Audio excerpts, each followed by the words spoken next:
Everyone, जय माता दी सभी को। कैसे हैं आप लोग? माता रानी की कृपा से स्वस्थ होंगे, यही उम्मीद है। माता रानी आप लोगों पे हमेशा कृपा दृष्टि बनाए रखे। आइए जानते हैं, सर्दियों का मौसम आ चुका है और सबसे बड़ा टॉपिक ये होता है कि बाथरूम और शौच जाने के बाद हम दिया बाती कैसे कर सकते हैं, किस प्रकार से करना चाहिए, क्या नियम ऐसे अपनाने चाहिए जो शाम को स्नान ना करना पड़े और हम दिया बाती आराम से कर सकते हैं, पूजा पाठ कर सकते हैं। इस टॉपिक पर मेरा वीडियो कि आप सभी लोगों के मन में बार बार ये सवाल आता है, बच्चे हैं, बुजुर्ग हैं, महिलाएं, सबके मन में सवाल होता है कि हम शौच जाने और बाथरूम जाने के बाद हमें दिया बत्ती कैसे करें, क्या करना चाहिए। माइंड में सवाल सबके में रहता है।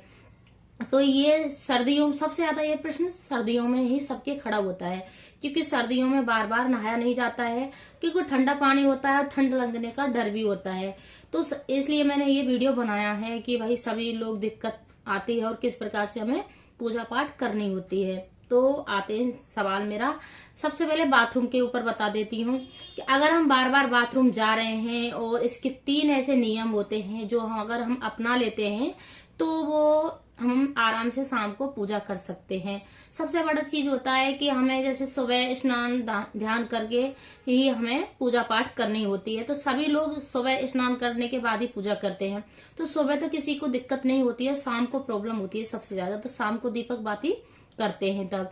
तो हमें बार बार बाथरूम जा रहे हैं तो हमें जैसे बुजुर्ग हैं या बच्चे हैं या युवा हैं, कोई भी है इंसान, तो वो इस प्रॉब्लम को फेस हर इंसान करता है।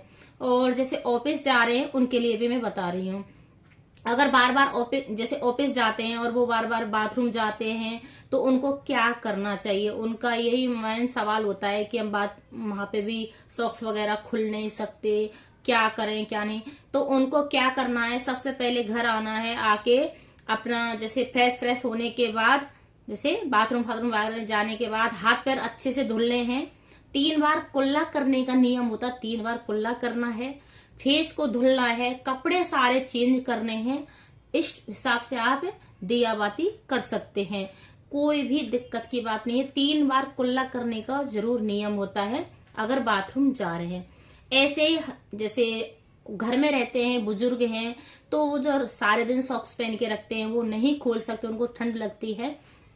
क्योंकि हर घर में युवा भी पूजा करते हैं, बुजुर्ग भी करते हैं, बच्चे भी करते हैं, सभी लोग करते हैं। कभी कभी क्या होता है कि बच्चे भी दीपक जलाते हैं, कभी बुजुर्गों का नियम ये सुबह शाम का पूजा पाठ होती है, पर वो सारे कपड़ों में लपटे रहते हैं और उनको बार बार दिक्कत आती है खोलने में। तो वो सारे दिन जैसे बाथरूम वगैरह जा रहे हैं और सॉक्स नहीं खोल पा रहे हैं, तो उनको क्या करना चाहिए, जैसे शाम को दिया बाती करते हैं उस टाइम सॉक्स खोल देने हैं और हाथ पैर धुल लेना है, 3 बार कुल्ला कर लेना है और फेस धुल लेना है, तब दिया बाती बुजुर्ग लोग भी कर सकते हैं। आम और इंसान युवा हैं तो बार बार बाथरूम जा रहे हैं तो उनको क्या है, हाथ पैर धुल ले हैं और 3 बार कुल्ला कर लेना है। और अगर फेस को धुल ले या पानी से भी हल्का सा भी धुल लेते हैं तो भी चलता है। फिर उससे क्या है, दिया बाती हम शाम को आराम से कर सकते हैं। और अगर कपड़े चेंज कर लेते हैं तो बहुत और भी अच्छा माना जाता है, अगर कपड़े चेंज कर लेते हैं।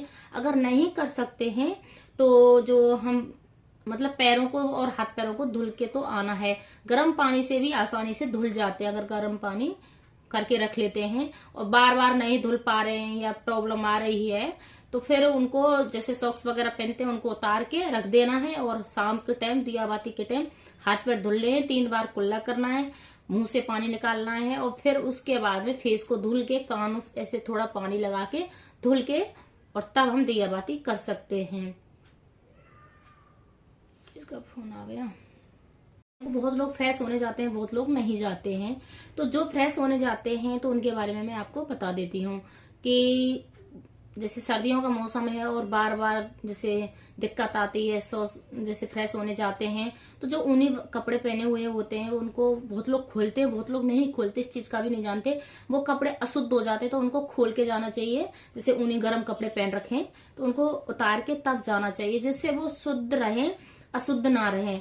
और सबसे मेन चीज होता है कि जैसे ऊनी वस्त्र बार बार कपड़े नहीं धुले जाते और वो भारी होते हैं, डेली नहीं धुले जाते हैं, तो उनको जैसे फ्रेश होने जाते हैं तो उनको खोल के ही जाना चाहिए। और पूर्ण रूप से वो जैसे फ्रेश होने के बाद अशुद्धि इंसान माना जाता है तो उसको दिया बाती नहीं करना चाहिए। और अगर घर में जैसे किसी बच्चे से जलवा सकते हैं या कोई और भी नहीं है तो फिर खुद भी ना जलाएं तो कोई दिक्कत नहीं है। अगर स्नान गर्म पानी से कर सकते हैं, अगर फ्रेश होने गए हैं तो जैसे गीजर वगैरह गर्म पानी गैस पर कहीं भी करके हम स्नान कर सकते हैं। जो फ्रेश होने जाते हैं उन लोगों को तो तभी दिया बाती करना चाहिए, क्योंकि नियम होता है और भगवान रुष्ट हो जाते हैं।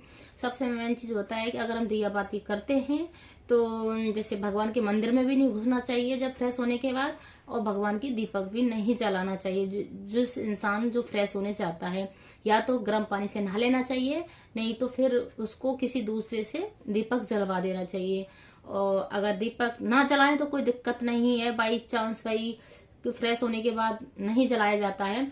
बाथरूम जाने के बाद हम अगर 3 नियम अपना लेते हैं तो वो इंसान पूजा कर सकता है। हाथ पैर धुलना है, 3 बार कुल्ला करना है, अपने फेस को धुल के अच्छे से तब दिया बाती कर सकते हैं। और कपड़े भी बहुत लोग चेंज कर लेते हैं, शाम के टाइम दिया बाती करते हैं, तो अपनी शुद्धता का विशेष ध्यान रखना है, तभी हम दिया बाती करते हैं। बहुत लोग अशुद्धता का ध्यान नहीं रखते हैं और अशुद्ध होते रहते हैं और फिर दिया बाती भी करते हैं, तो वो सही नहीं माना जाता है।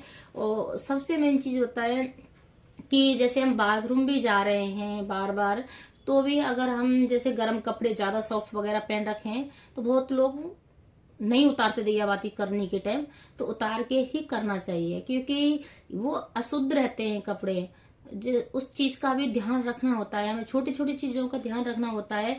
और इसी टॉपिक पर मैंने इसलिए वीडियो बनाया है कि अब सर्दियां आ चुकी हैं, बहुत लोग बहुत बड़े कंफ्यूजन में रहते हैं, हम दिया जलाएं या ना जलाएं, पूजा पाठ करें या ना करें। इसलिए मैंने ये वीडियो बनाया है कि बहुत लोगों का कंफ्यूजन दूर हो जाएगा इससे। बहुत लोग परेशान रहते हैं इस वजह से। और जैसे किसी का सवाल है तो कमेंट करके पूछ सकता है कि हमें क्या करना चाहिए, तो मैं उस टॉपिक पे वीडियो बना दूंगी। बहुत लोगों का ये सवाल है और इसलिए मैंने आप लोगों को बता दिया है। वैसे आपकी समझ में आ गया होगा कि मैंने क्या बोला है क्या नहीं बोला है। और ज्यादातर जो आम लोग ड्यूटी से आते हैं या जॉब कर रहे हैं वो परेशान हो जाते हैं। अगर वो फ्रेश नहीं होने गए हैं तो वो अपने जैसे बाथरूम वगैरह गए हैं तो कपड़े चेंज करके और हाथ पैर अच्छे से धुल के दीपक बाती कर सकते हैं, मंदिर जा सकते हैं, पूजा पाठ कर सकते हैं। बहुत लोग पुरुष भी करते हैं घर में पूजा पाठ, और बहुत लोगों के यहाँ सबसे ज्यादा महिला ही करती है हर जगह पे। अगर बहुत लोग पुरुष भी करते हैं, ऐसी बात नहीं है। जैसे मंगलवार का व्रत रखते हैं या शनिवार के दिन हनुमान जी के मंदिर जाते हैं, तो बहुत पुरुष करते हैं। जिनकी जैसी श्रद्धा है, भाव है, उस हिसाब से आप लोग कर सकते हैं। अगर मेरी वीडियो अच्छी लगे तो लाइक करें, शेयर करें, कमेंट करें, सब्सक्राइब करें। हर महादेव कमेंट में जरूर लिखे जय माता दी सभी को। और ज्यादा से ज्यादा इस वीडियो को फॉरवर्ड करें। जैसे सर्दियों का मौसम आने वाला है, बहुत लोग बहुत बड़े कंफ्यूजन में होने वाले हैं किस प्रकार से हम दिया बाती कर सकते हैं, नहीं कर सकते। बुजुर्ग लोग भी बहुत लोग परेशान होते हैं और बच्चे भी परेशान होते हैं। तो मैंने आपको क्लियर बता दिया है कि बाथरूम जाने के बाद हम पूजा पाठ कर सकते हैं, और शौच जाने के बाद जैसे फ्रेश होने के बाद हम नहीं कर सकते, हमें स्नान करना ही पड़ेगा। तो हमें गर्म पानी से स्नान कर लेना है या दूसरे इंसान से हमें दीपक जलवा देना है। जय माता दी सभी को।